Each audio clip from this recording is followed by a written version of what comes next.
Everybody like and subscribe, praise the bell icon.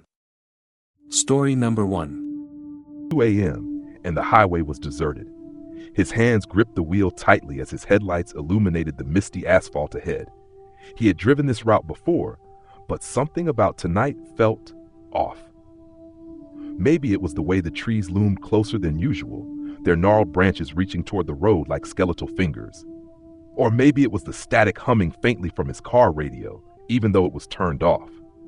He sighed, shaking off his nerves. He was just tired.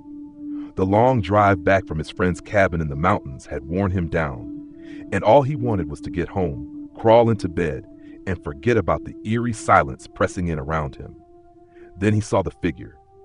A lone woman stood by the side of the road, her pale dress fluttering slightly in the breeze. She didn't wave for help. She didn't move at all. She just stood there, staring as he approached. Jake's foot hovered over the brake, but something in his gut screamed at him to keep going. As his car passed her, his headlights briefly lit up her face. It was wrong, twisted. Her mouth was stretched too wide, her lips curled into a grotesque grin that didn't reach her hollow eyes. A shock of fear shot through him, and he slammed the gas pedal, speeding away. His pulse pounded as he forced himself to breathe. Just a trick of the light, just his exhausted brain playing tricks on him. But then, 100 yards ahead, she was there again, standing by the road in the same pale dress with that same unnatural grin. Jake's chest tightened. No way she could have gotten there so fast. His hands were slick with sweat as he gripped the wheel harder. This time, he didn't hesitate. He didn't look at her face. He kept his eyes locked on the road and barreled past her, heart hammering in his chest. But the further he drove, the worse it got. Every few hundred yards, she appeared again, standing motionless, waiting, always ahead of him, no matter how fast he drove. The car's interior felt suffocating, the air thick with something unseen. His headlights flickered, and the radio crackled even though he hadn't touched it.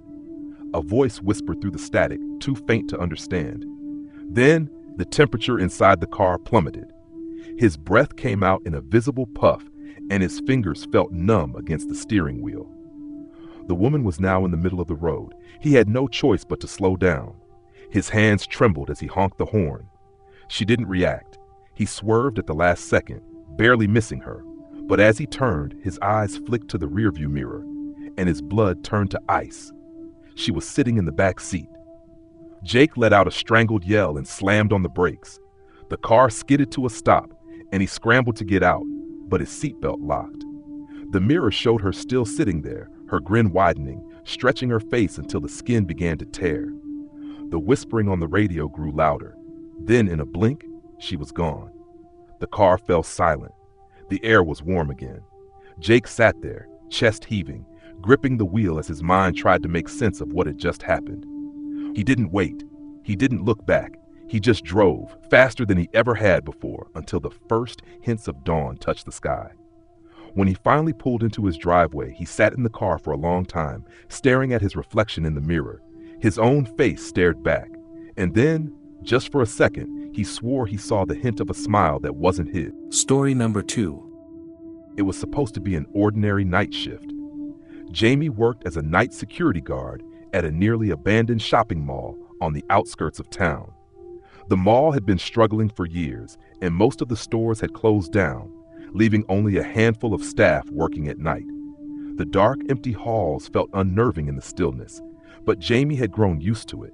She was the only one left now, tasked with making sure nothing strange happened until morning. The fluorescent lights buzzed overhead, casting a harsh, sterile glow over the long, quiet corridors. The air smelled faintly of dust and cleaning chemicals, a scent she couldn't quite get used to. Her only companion was the occasional echo of her own footsteps, a reminder that she was very much alone. Around midnight, the security system alerted her to a breach. Someone had set off the motion detectors in the food court. At first, Jamie thought it was a glitch, a bird or a rat maybe, something that had triggered the sensors. But when she pulled up the camera feed, her stomach twisted. The food court was empty, except for one figure standing in the middle. A man, hunched over as though he was searching for something on the floor. He didn't seem to notice the cameras, didn't react to the sound of the mall's silent alarms. His movements were jerky and unnatural, almost like a puppet on strings. Jamie's hand hovered over the radio, but she hesitated. It was too late to call for backup. The mall was far from the nearest police station, and the response time would be far too slow. Besides, no one would believe her if she told them she'd seen a person acting that way. No one had been here in hours, maybe days. It was probably just a homeless person trying to find a place to sleep, she told herself. Still, there was something about the way the man moved that unsettled her. His arms were twisted at odd angles, his head lolling back in a way that looked wrong. And then he slowly turned his head toward the camera. Jamie froze. His eyes were wide, unblinking, completely black, pupilless, hollow. The room seemed to go colder, the buzzing lights above her suddenly unbearable. She wanted to look away, but her eyes were locked on the screen. The man didn't speak. He just stood there, staring for what felt like an eternity. Then, without any warning, he started walking toward the exit. Jamie's heart raced. She scrambled to check the mall's security feed. The figure had started moving, slowly at first, but faster as he approached the door. He was getting closer. Too close. When Jamie arrived at the food court, the lights flickered as if to warn her, but she was already at the threshold. The doors were locked, but the sound of something scratching against the glass made her hesitate. It wasn't the sound of hands or nails. It was something else, something far worse, like claws scraping against the metal frame. Jamie gripped the flashlight in her hand, but the sound kept getting louder, more urgent. "Hello?" she called into the dark room. No response. The air felt wrong, as if the very atmosphere was pressing in on her. She shined the flashlight into the space, the beam bouncing off of nothing but emptiness. But just as she turned to leave, she heard it, a low, guttural voice coming from behind her. "Stay!" Jamie spun around, her heart nearly stopping when she saw the man standing just feet away from her, eyes still black and void of anything human. His mouth hung open, and his breath was ragged, a sound that didn't belong to a living creature. "Why are you here?" Jamie stammered, her voice barely more than a whisper. The figure didn't respond.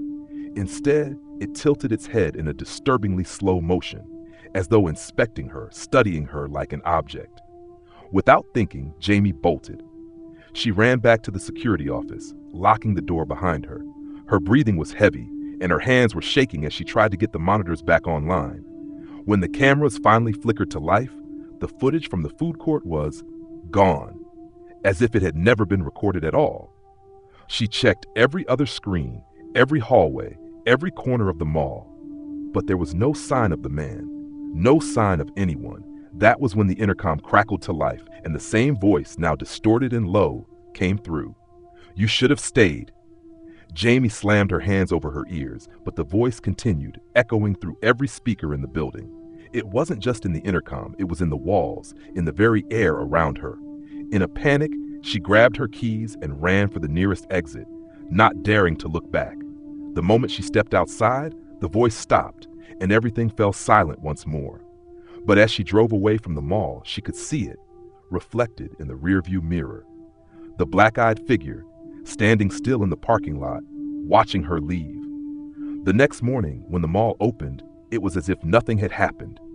The food court was clean, the halls were empty, and no one else reported anything unusual. Jamie never returned to that place. The mall eventually shut down for good, but she never forgot the man, or whatever it had been. To this day, whenever she passes by the old abandoned building, she can feel the eyes of something watching her, waiting for the day she's foolish enough to walk back inside. Story number 3. It was a late autumn evening when Claire found herself driving along a stretch of road she didn't recognize. She was supposed to be heading home after a long day at work, but her GPS had malfunctioned halfway through her journey. At first, she thought it was a temporary glitch, but as the road turned darker and the trees began to thicken around her, she realized she might be lost. Her phone had no signal, and the headlights of her car barely illuminated the narrow road in front of her.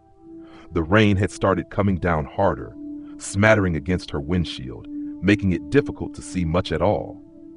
The only sound was the hum of her car's engine and the occasional thump of a tire hitting a pothole. As Claire kept driving, she began to notice something strange. In the corner of her eye, she saw movement.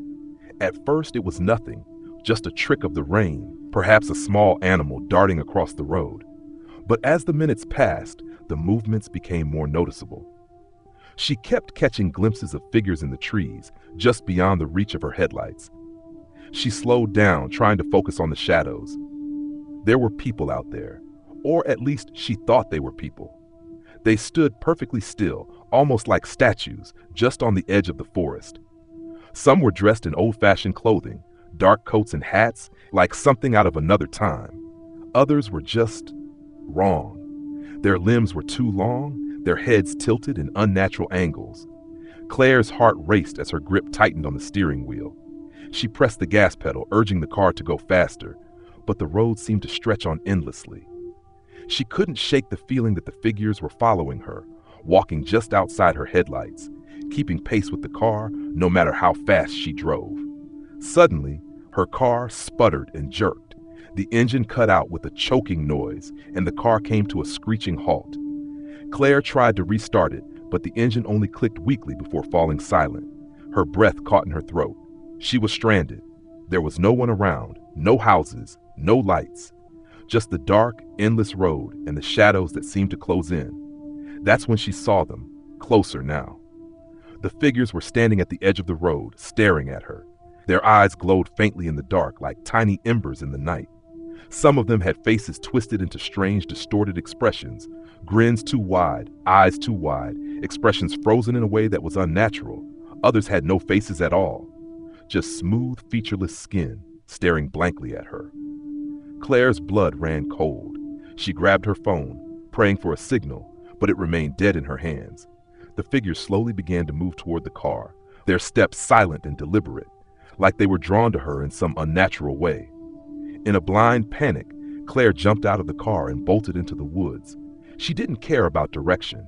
She just needed to get away. She could hear the soft padding of footsteps behind her, too close, too fast. They were right there. She could feel them getting closer, their breath heavy and cold on her neck. She stumbled through the dark, her heart pounding in her chest, every branch and thorn scratching at her skin. The woods seemed to go on forever, and the figures with their haunting, glowing eyes followed relentlessly. There was no escape. After what felt like hours, Claire broke through the trees and stumbled into a clearing. She collapsed to the ground, gasping for air, her entire body trembling. For a moment, she thought she had escaped. But then she heard it, the sound of something dragging, scraping against the earth. Slowly, she turned her head. In the clearing stood a figure, larger than the others, its body twisted and wrong. Its skin was pale, stretched too tightly over its bones, and its long fingers were dragging a rusted, blood-stained axe behind it. It stepped closer, its eyes glowing with an eerie, malevolent light. Claire froze, unable to move. The figure tilted its head and grinned, the expression far too wide, far too disturbing. "You shouldn't have come here," it whispered, its voice a low, distorted rasp. "You shouldn't have followed the road." Claire tried to scream, but no sound came out. Her body felt numb, as though the very air around her was suffocating her. The figure raised the axe high, its eyes never leaving hers. Just as it was about to strike, the ground beneath Claire's feet seemed to shift. The entire clearing rippled like the fabric of reality was tearing. A loud, deafening sound filled the air, and Claire was thrown backwards, her vision going black. When she woke up, she was lying on the side of a road, an ordinary road. The rain had stopped, and the night seemed peaceful. There were no figures, no twisted shadows watching her. She was alone, safe, as though nothing had happened at all. But as Claire sat up and looked around, something caught her eye. There on the side of the road, barely visible in the grass, was a small weathered sign. It was faded and cracked, but just enough remained for her to read. "Dead end." The words burned into her mind, and she realized with a creeping dread that the road she had taken had never led anywhere at all. It was a place designed to trap the lost, to pull them into its dark, eternal grip. And now, she was one of them. Story number 4. It was an ordinary Sunday evening when Olivia decided to take a late-night walk through the neighborhood. She lived in a quiet suburban area where the streets were lined with trees and the houses stood in neat rows. The cool autumn air was crisp, and the streetlights cast long shadows across the sidewalks, giving the night an eerie calm. She wasn't afraid. She loved the solitude and the peacefulness of her walks. But tonight, something felt different. As Olivia wandered down a familiar street, she noticed an old house that she had never seen before. She was certain it hadn't been there before. The house stood at the end of the block, slightly set apart from the others, its windows dark and covered in grime. The grass surrounding it was overgrown, and the door was ajar, hanging crookedly on its hinges. There was an unsettling stillness about it, as if the house had been abandoned for years. Her curiosity got the better of her, and without thinking, she approached the house. The air around it felt thick, almost oppressive, as though something was hanging in the atmosphere. Olivia reached the porch, her footsteps crunching on the dry leaves beneath her feet. She stopped at the door, unsure of what to do. The door was open, and she could see nothing but darkness inside. A strange sensation prickled down her spine.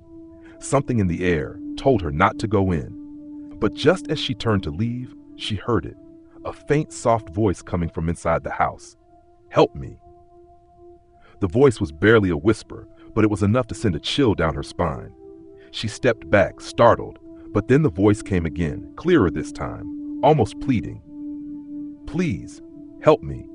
Without thinking, Olivia pushed the door open wider and stepped inside. The air inside was thick with dust, and the smell of decay lingered in the corners of the room. The walls were covered in old wallpaper, peeling and faded. It looked like no one had lived here in decades, yet the voice was still echoing in her ears, coming from deeper within the house. "Hello?" Olivia called out, her voice trembling slightly. "Is anyone there?" She waited, but all she could hear was the soft creaking of the floorboards beneath her feet.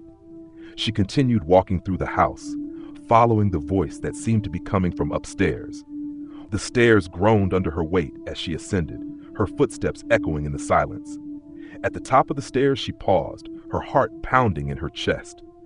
The hallway stretched out in front of her, dark and narrow. There were no lights, only the faint glow from the moon outside casting shadows along the walls. The voice was stronger now, more frantic, calling her name. "Olivia, please, help me." The voice sounded so real, so desperate. It felt like someone was right there with her, but there was no one in sight. Her breath caught in her throat as she slowly made her way down the hall. She reached a door at the end, the wood warped and cracked. The voice was now unmistakable, echoing from behind the door.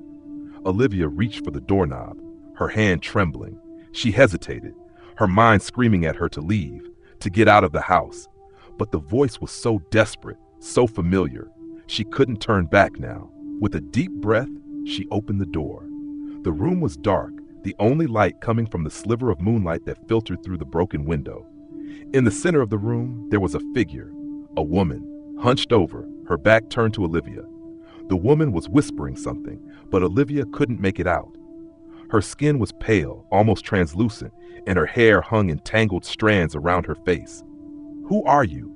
Olivia asked, her voice barely a whisper. The woman's head snapped around so quickly that Olivia gasped. Her eyes were black, empty voids that seemed to swallow the light around them. A wide, twisted grin spread across the woman's face, and she slowly stood up, her movements jerky and unnatural. Olivia took a step back, her heart racing. "What do you want?" The woman didn't answer. Instead, she began to move toward Olivia, her steps slow, deliberate, and unnervingly calm. As she got closer, Olivia could see the dark, jagged lines etched into the woman's skin, like scars or burn marks. The smell of something rotting filled the room. "You shouldn't have come here," the woman rasped. Her voice was no longer pleading, but dark and cold. Olivia's eyes darted around the room, looking for a way out, but the door had slammed shut behind her. There was no escape. The woman reached out with long, thin fingers, her grip tightening around Olivia's wrist. The coldness of her touch sent a wave of panic through Olivia's body. "You shouldn't have come here," the woman repeated, her smile widening, her teeth sharp and yellowed. Olivia tried to scream, but her voice was choked off, trapped in her throat. She struggled, trying to pull away, but the woman's grip was like iron. The room seemed to close in around her, the walls warping, the shadows growing longer. And then, in an instant, the woman's face changed. Her expression shifted from that twisted smile to something much darker, something ancient, something hungry. Olivia's vision blurred as the woman's face loomed closer. "I've been waiting for you." Before Olivia could even scream, the darkness swallowed her whole. The next morning, the neighbors noticed the house was gone. There was no trace of it, no sign that it had ever been there. The street was as quiet and ordinary as it had always been. But every now and then, if you walked past that stretch of road at night, you might hear it, a faint, whispering voice, calling for help from a house that never existed. Story number 5. It had been a long week for Marcus. Work had drained him, and all he wanted was to get away from the city for a few days. So, when he found an ad online for a secluded cabin in the woods, he jumped at the chance. The listing described it as a cozy retreat with no neighbors for miles, perfect for a quiet escape from the hustle and bustle of urban life. The price was right, and he could already picture himself sitting by the fire, unwinding in peace. He arrived late on a Friday night, the drive taking longer than expected. The cabin was exactly as advertised, small, rustic, with a stone fireplace and wooden beams running across the ceiling. It was perfect, the kind of place he could completely lose himself in for a couple of days. The isolation was almost comforting. After unpacking, Marcus decided to go for a quick walk around the property before it got too dark. The woods surrounding the cabin were dense, the trees towering above him. He noticed a trail leading into the forest and decided to follow it. The air was cool, and the only sound was the crunch of leaves beneath his boots. He walked for about 20 minutes, the trees growing thicker as he ventured deeper. He was about to turn back when he saw something strange, an old wooden bench hidden in the underbrush, its surface covered in moss. Curiosity got the best of him, and he walked over to inspect it. As he ran his hand along the back of the bench, he felt something odd, a deep, unnatural cold that seemed to seep from the wood itself. He shivered, but shrugged it off as the evening chill. However, as he turned to head back to the cabin, he noticed something even stranger, a figure standing at the edge of the trees, just beyond the path he had walked. The figure was tall, impossibly tall, and dressed in tattered clothes that looked like they hadn't been washed in years. The person didn't move, didn't speak. They just stood there, watching him. Marcus froze, staring at the figure for a long moment, trying to make sense of it. His heart began to race. It was so far out of place, out of time, that it didn't make sense. But when he blinked, the figure was gone. He was alone again. The only sound, the wind rustling through the trees. Shaken, he turned and rushed back to the cabin, locking the door behind him. He tried to brush off the encounter, telling himself it was just his imagination playing tricks in the quiet, unfamiliar woods. That night, he lay in bed, the sound of the wind howling outside, his mind racing. As he drifted off to sleep, he thought he heard something. Whispers, faint but growing louder. It was as though they were coming from inside the walls. He sat up, straining to listen, but the sound stopped abruptly, leaving him in an eerie silence. Hours later, Marcus woke to a noise, a tapping, slow and deliberate, coming from the window.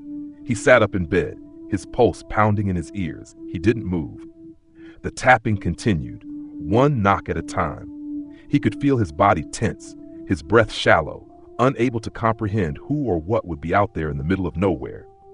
Tentatively, he rose from the bed and approached the window. The moonlight filtered through the glass, illuminating the dark shape outside. He couldn't see clearly, but he could make out a figure, hunched, its face obscured by the shadows. Then the tapping stopped. For a moment, there was nothing but the howling wind, and then the figure slowly lifted its head, revealing its face. Marcus gasped, his body recoiling in fear. The figure's face was twisted in an unnatural grin. Its skin stretched thin over its skull, and its eyes were wide and vacant, like black holes. It didn't blink, didn't move, just stared, unblinking, with that eerie, grotesque smile. Frozen in terror, Marcus couldn't tear his eyes away. The figure leaned closer to the window, its breath fogging up the glass, and then as quickly as it had appeared, it was gone, disappearing into the dark woods. He ran to the door and checked every lock, every window. His mind was racing. There was no way he could leave the cabin now, not after what he'd seen. He had to stay inside. He tried to call the rental agency, but the phone had no signal. The next morning, Marcus woke up to an empty house, the sunlight creeping through the cracks in the curtains. It was a relief, but he couldn't shake the image of that figure from his mind. He decided to leave the cabin early. Packing quickly, he grabbed his things and drove away, taking the long road back toward the nearest town. As he drove, his thoughts were consumed by what he had seen. Was it real? Had he been dreaming? Or was there something more to the woods, something dark and ancient that shouldn't be disturbed?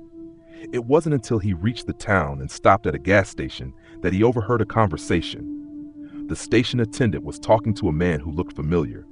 "You're staying at that cabin again?" the attendant asked. "You know the story, right?" The man nodded, but didn't say anything.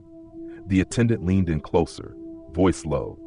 "That place, they say it's cursed. People have gone missing out there over the years. Some say there's a spirit that roams those woods, something that calls you out there, something that makes you stay." Marcus felt a chill run through him.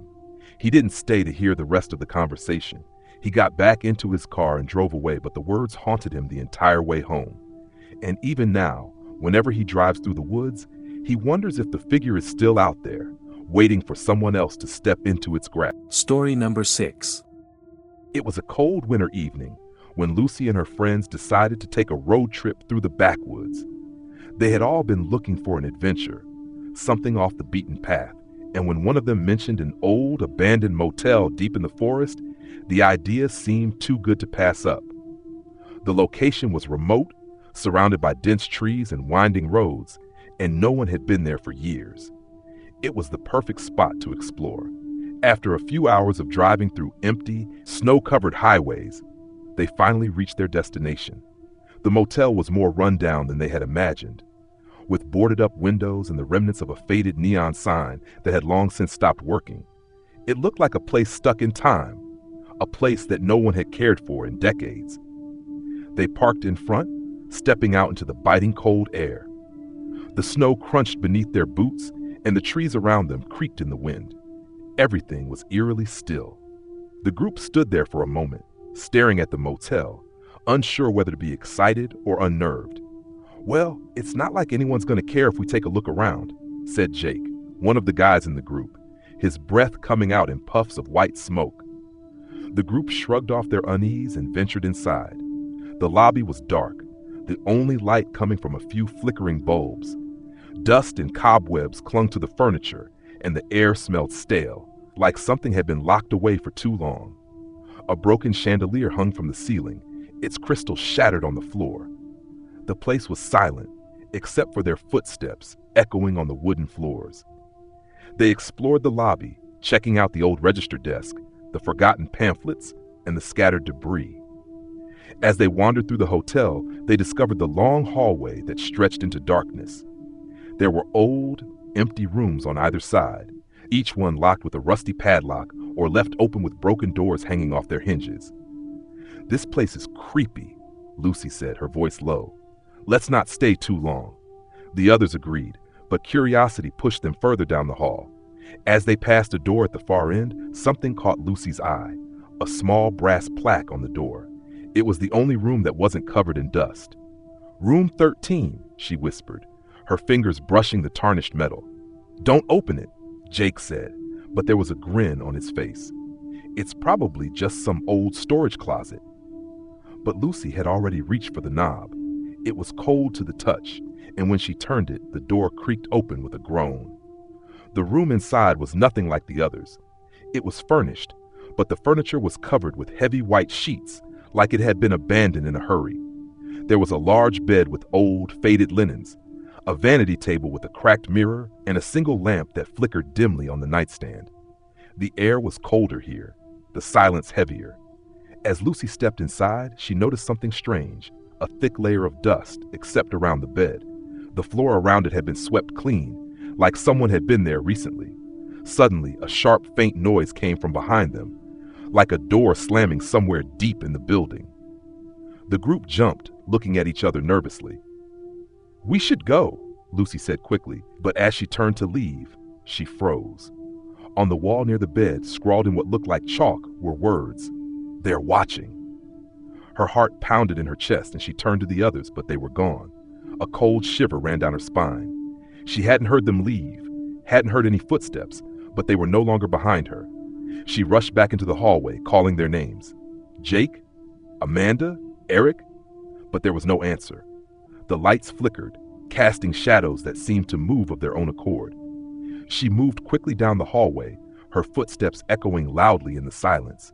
The deeper she walked, the more the sounds of her own voice and footsteps felt wrong, like they didn't belong in the building.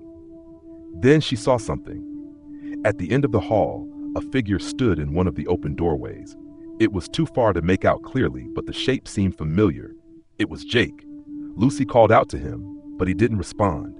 He just stood there still, watching her.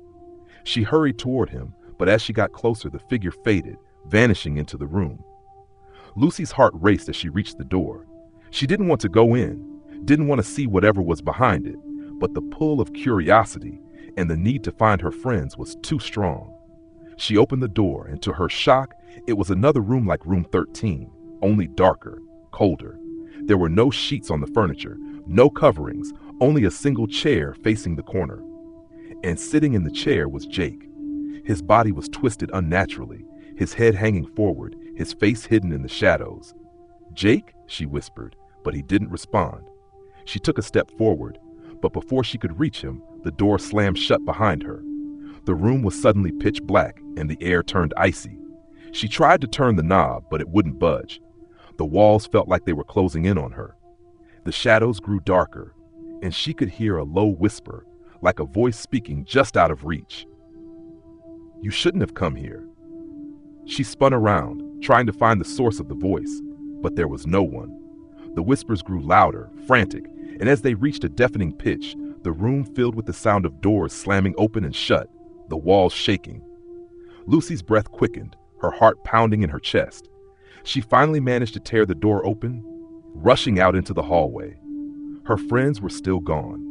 She called out again, but all she heard was the sound of her own panicked breathing. The front door was wide open, and the snow outside had stopped falling. The only thing left was the lingering sense of dread. She never saw her friends again. It wasn't until months later that Lucy found out about the motel's history. The place had been built decades ago, but had been closed after a string of mysterious disappearances. Some said the motel had once been a halfway house for troubled people, but that those who stayed too long would begin to hear voices and see things that weren't there. No one could ever leave once they were pulled in. The property was abandoned, left untouched, just like the figures that still roamed its halls, waiting for new victims to enter. Lucy never went back, but sometimes late at night, she hears whispers at the edge of her consciousness, warning her, "They're watching." Story number 7. It was the kind of night that made the hair on the back of your neck stand up. The kind of night that wrapped the world in a blanket of silence, save for the occasional gust of wind that rustled the trees outside. Megan had been on her own for hours after a road trip gone wrong.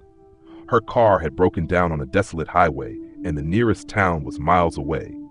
As she waited for a tow truck, she decided to take a walk down the road to stretch her legs. The only light in the area was the dim glow of her car's emergency hazard lights, flickering every few seconds. The air felt colder than it should have been for late summer, and the trees around her towered like silent sentinels, casting long shadows across the cracked pavement. Megan was starting to feel a little uneasy, but she figured it was just the isolation. She didn't think much of it when she noticed a small, weathered sign in the distance, half hidden by the trees. It was the kind of sign you would usually overlook, faded letters, barely legible, but something about it caught her attention. She walked closer, squinting at the words. Whistler's Rest. It was an odd name, but what was odder was the way the sign seemed to lean toward her, almost as though it were trying to draw her in. She shook her head, pushing the strange thought aside. "It's just an old rest stop," she told herself. "Just a name." Curiosity got the best of her, and despite the growing unease in the pit of her stomach, she decided to take a look. The dirt road was barely visible, overgrown with weeds, but it was just wide enough for her to walk down. As she walked further down the path, she noticed the surroundings becoming eerily quiet. There were no sounds of insects, no rustling leaves, just a strange, oppressive silence that hung in the air. After a few minutes, Megan came upon a small, dilapidated building. It was an old rest stop, just as she thought. Wooden walls that were crumbling, a roof sagging with age, and a few broken windows. The place didn't seem like it had been used in years, but something about it felt different. She couldn't quite place her finger on it, but it felt wrong, as though this place didn't belong in the world anymore. Without thinking, she pushed the door open, the hinges creaking loudly. Inside, the air was thick with dust and decay, the smell of mold heavy in her nostrils. Her flashlight beam danced across the room, illuminating old, rusted chairs, broken tables, and a counter that had long since been abandoned. She was about to turn back when she noticed something strange, an old, cracked mirror on the far wall. Her heart skipped a beat as she stepped closer. It wasn't the mirror that caught her attention, but the reflection of something behind her. In the mirror, Megan saw a figure standing just outside the door, its face obscured by the shadows, its body tall and thin, its limbs unnaturally long. Its eyes were dark, empty voids, and its mouth hung open, stretched wide in an eerie grin. Megan froze, her breath catching in her throat. She turned quickly, but the doorway was empty. No one was there. Her pulse hammered in her ears as she backed away from the mirror, but when she glanced back, the figure was still there. Only now, it was closer. It was in the reflection, its face slowly coming into the light, its hollow eyes locked onto hers. This can't be happening, she thought. I'm imagining things. But as she turned to leave, she heard something. Whispers, soft and indistinct, coming from the corner of the room. Slowly she turned, her flashlight beam now shaking in her hand. The whispers grew louder, the voices unintelligible, but one thing was clear, the voices were all around her. The air in the room grew colder, and she could see her breath fogging in front of her. The whispers turned into raspy, guttural breaths, and the temperature dropped even further. She felt the hairs on her arms stand up. Every instinct screamed at her to leave, but she was frozen in place, the light from her flashlight flickering. Then, in a soft, almost pleasant tone, a voice spoke. "You're not supposed to be here." Megan spun around, trying to find the source of the voice, but the room was empty. The shadows stretched across the floor, seeming to inch closer to her, pulling at the corners of her vision. She moved quickly toward the door, but as her hand touched the doorknob, she felt something grab her wrist. The pressure was cold, as if ice had formed around her skin, and the voice whispered again, closer this time, right in her ear. "You can't leave now."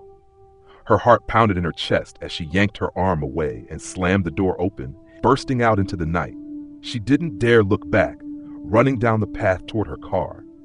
The sound of her breath came in ragged gasps as she reached her car, her hands shaking as she tried to unlock the door. When she finally got inside and slammed the door shut, the silence returned. Her hands trembled as she started the engine, glancing nervously in the rearview mirror. She told herself it was just nerves, but something told her it wasn't. Something told her that whatever she had encountered back there wasn't done with her. As she drove away, the air around her grew heavier, and she could have sworn she saw a figure standing in the trees by the side of the road, watching her. She blinked and looked again, but the figure was gone. When she reached the main highway, the strange sense of unease lingered, gnawing at her. But as the miles passed and the lights of the nearby town finally came into view, she felt the tension in her shoulders loosen. At least, she thought she had escaped. It wasn't until later that night, when Megan lay in bed, that she heard it again. Whispers, soft and distant, coming from the corner of her room. Her blood ran cold as she stared into the darkness, knowing deep down that she hadn't left Whistler's Rest behind. Whatever had been waiting there, watching her, was still with her, and it wasn't going anywhere. Story number 8. It had been a long day for Derek. After a grueling week at work, he had decided to spend his Saturday evening catching up on some much-needed sleep. But when he arrived home, his roommate, Jeff, was nowhere to be found. Derek wasn't too worried. Jeff often went out without leaving a note. He tossed his keys on the counter and collapsed onto the couch, hoping to nap for an hour before making dinner. As the hours passed, however, Derek began to feel an odd sense of discomfort. It wasn't the usual quiet of the apartment that bothered him, but the oppressive stillness. There was something in the air, a kind of tension he couldn't shake. The clock on the wall ticked louder than usual, and he found himself checking his phone every few minutes, wondering where Jeff had gone and why he hadn't texted. Just as Derek was about to get up and make a call, the front door creaked open. He turned toward the sound, expecting Jeff to walk in, but instead, a strange man stood in the doorway. The man was tall, his face partially obscured by a hood, and he was holding a small, old-fashioned lantern in his hand. His clothes were ragged, torn at the edges, and his eyes, dark and hollow, seemed to stare right through Derek. For a moment, neither of them moved, both frozen in the strange, charged silence. "Who are you?" His voice shaky. The man didn't respond. He simply stepped forward, holding the lantern out toward Derek. Derek's heart raced as he tried to make sense of the situation, but before he could say anything else, the man spoke in a low, rasping voice. "Not yet, but soon." Derek's blood ran cold. His legs felt like jelly, but he managed to stand and back away from the man, his gaze fixed on the lantern that flickered eerily in the dim light. The man didn't move toward him, but instead remained by the door, watching him silently. "Get out of here!" Derek shouted, trying to sound brave, but his voice cracked. The figure didn't flinch. Instead, it tilted its head slowly, as if studying him, and then took one deliberate step forward. Derek turned and bolted for the door. He fumbled for the knob, his hands slick with sweat, but as he threw open the door, he was hit by a rush of cold air, and then everything went black. Derek woke up sometime later, his head throbbing. He was lying on the couch in his apartment, the door still open behind him. The lantern the man had carried was sitting on the table beside him, flickering faintly in the dim light. Derek's pulse raced as he sat up, his mind struggling to process what had just happened. Had he imagined it? Had he been dreaming? But when he reached for the lantern, his fingers brushed something cold and metallic beneath it. He picked it up. It was a small key, rusted and old-looking, with a tag that read, "Room 37." A chill ran down his spine. He had never seen this key before, and certainly never to a room he didn't recognize. His stomach twisted with a sense of dread that he couldn't ignore. He felt as if the room itself was holding its breath, waiting. The sound of a door creaking closed echoed from the hallway. Derek froze. He was alone in the apartment, but it was like something or someone else was in the building now, something that wasn't supposed to be there. He stood up, staring at the key, his thoughts racing. Could it be the man from before? Was he trying to send him somewhere? Unable to shake the feeling that something terrible was about to happen, Derek grabbed the key, his hands trembling. His mind screamed at him not to go, but something pushed him forward. He had to know. The apartment building was old, with narrow hallways and creaky stairs that seemed to groan under each step. As he made his way down the hallway, Derek noticed something strange. The lights flickered, casting long shadows on the walls, and the air grew colder with each step he took. Room 37 was at the end of the hall. Its door cracked open just slightly, as if someone had been waiting for him. Derek swallowed hard, his throat dry, and inserted the key into the door's lock. It clicked open. The room inside was dark, save for a small shaft of light that filtered through the dusty window. The walls were covered in peeling wallpaper, and the floorboards creaked under his weight. But there was something even more unsettling about the room. The air was thick, charged with a strange energy that made the hairs on the back of his neck stand up. In the center of the room was a single, old-fashioned armchair, facing the wall. As Derek stepped further inside, he felt a coldness wrap around him, like invisible hands pressing against his chest. Suddenly, the door slammed shut behind him. His heart skipped a beat as he spun around, but there was no one there. The silence was suffocating. He could feel his pulse in his ears and the weight of the room pressing down on him, the air so thick it was almost suffocating. He reached for the door, but it wouldn't open. Panic rose in his chest as he turned back toward the room. That's when he saw it. In the chair, in the dim light, was a figure. Its face was obscured by shadows, but its body was gaunt and twisted, its arms unnaturally long. The figure seemed to be waiting for him, its head tilted slightly to one side, as if it had been there for ages, watching. Derek opened his mouth to scream, but nothing came out. He took a step back, his legs unsteady beneath him, but the figure didn't move.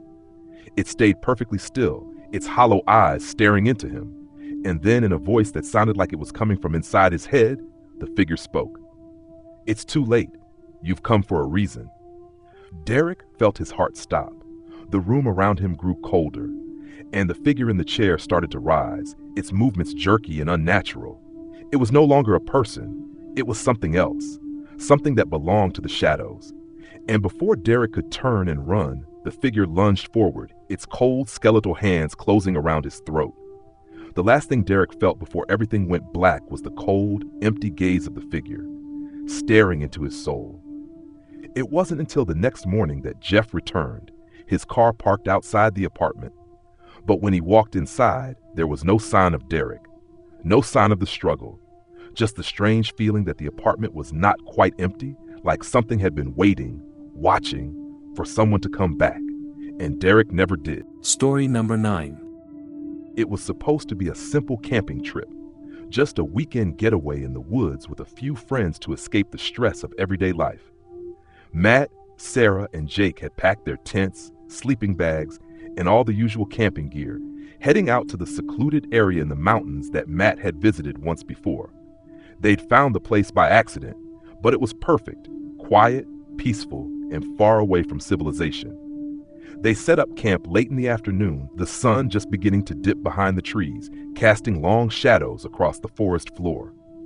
They gathered around the campfire, roasting marshmallows and telling stories. The laughter and lighthearted conversation echoed through the trees, but as night fell and the woods grew quieter, there was a subtle shift in the atmosphere. The air grew colder, and a strange stillness settled over the camp. "Something feels off," Sarah said, shivering slightly despite the warmth of the fire. Matt laughed. "It's just the forest, Sarah. It always gets like this at night." But even Jake, who was usually the brave one, seemed on edge. "Yeah, but have you noticed how quiet it is? Like there's no animals, no bugs, nothing." Matt frowned, suddenly aware of the unnatural silence that had fallen over them. The crackling of the fire was the only sound, and even that seemed too loud, like it was echoing unnaturally. "I'm sure it's fine," Matt said, trying to reassure everyone. "We're just in the middle of nowhere. Let's enjoy the night." They tried to shake off the eerie feeling, but as the night wore on, they couldn't ignore the sense that they were being watched. Each time they stood up to walk around, the trees seemed to creak and shift unnervingly. It wasn't the normal sounds of nature that they were used to hearing. It was something else, something more deliberate. Around midnight, after everyone had turned in for the night, Matt awoke to a sound.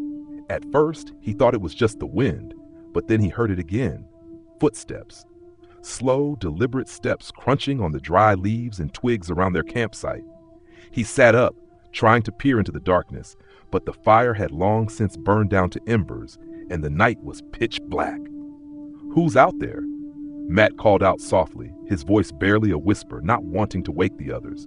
There was no response, just the sound of slow, steady footsteps continuing in the distance, drawing closer.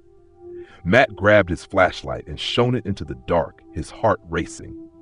The beam of light sliced through the trees, but it revealed nothing, just more trees, more darkness. Then, out of the corner of his eye, he saw it, movement. A figure, standing in the shadows at the edge of the campsite. Matt's breath caught in his throat. The figure was tall, unnaturally tall, and it was just standing there, staring at him from the darkness. He couldn't make out any details. It was just a silhouette against the night, but the sense of malevolence was palpable. "Who's there?" Matt asked, his voice trembling. The figure didn't move. It simply stood there, watching. Suddenly, Matt heard Sarah's voice from behind him, groggy from sleep. "What is it, Matt? What's going on?" When Matt turned around to answer her, the figure was gone. There was no sign of it, no trace of movement. The darkness had swallowed it whole. "I thought I saw something," Matt said, trying to sound calm, though his voice betrayed his fear. "I'll go check it out." He stood up, but before he could take a step, Sarah grabbed his arm. "Matt, don't. It's probably just an animal. Let's just go back to sleep." But Matt couldn't shake the feeling that something wasn't right. The air felt heavier now, and the footsteps were still there, drawing nearer. Slowly, methodically, like they were waiting for him to move. He felt like he couldn't breathe. Suddenly, Jake sat up in his tent, his face pale and wide-eyed. "Did you hear that?" There was a long pause.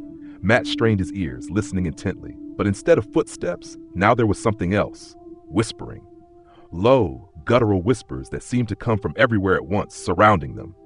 It wasn't language, just sounds, grating, unintelligible murmurs that made his skin crawl. "It's getting closer," Matt whispered. Before they could react, the ground beneath them seemed to shake slightly, a low rumble vibrating the earth. It wasn't an earthquake, but something heavier, like the earth itself was shifting. The whispers grew louder, and then suddenly, the trees around them began to rustle, not in the wind, but as if something was moving through them. Something large. "What the hell is going on?" Jake yelled, his voice rising in panic. That's when they saw it. A shadow, darker than the night itself, moved through the trees, not walking, but gliding. It was huge, towering above them, its shape impossible to comprehend. It looked like it was made of the night itself, a shifting mass of darkness that seemed to bend and twist as it moved, its form changing constantly, never the same for more than a second. Before they could run, the air around them became thick with the smell of decay, as if something rotten and ancient had entered the camp. The figure, whatever it was, came closer, the whispers now a deafening screech. It reached out, its elongated fingers just inches from Matt's face when he bolted, running toward the woods, not looking back. "Matt! Come back!" Sarah screamed. But he couldn't stop. He ran faster, his heart pounding in his chest, his breath ragged in his throat. He could hear the whispers behind him, following him, chasing him through the trees. The ground was uneven, and his foot caught on a root, sending him crashing to the ground. When he got up, he couldn't hear the whispers anymore. The world around him was silent. He looked around, but there was nothing. No shadows, no figure, nothing. Breathing heavily, Matt slowly made his way back to the campsite. Sarah and Jake were gone. The fire was out, and the tents had been torn apart. There was no sign of his friends. It was as if they had never been there at all. The only thing left was the lingering smell of decay, and the dark figure standing at the edge of the forest, watching him. Matt didn't wait to see what happened next. He ran, and he never looked back.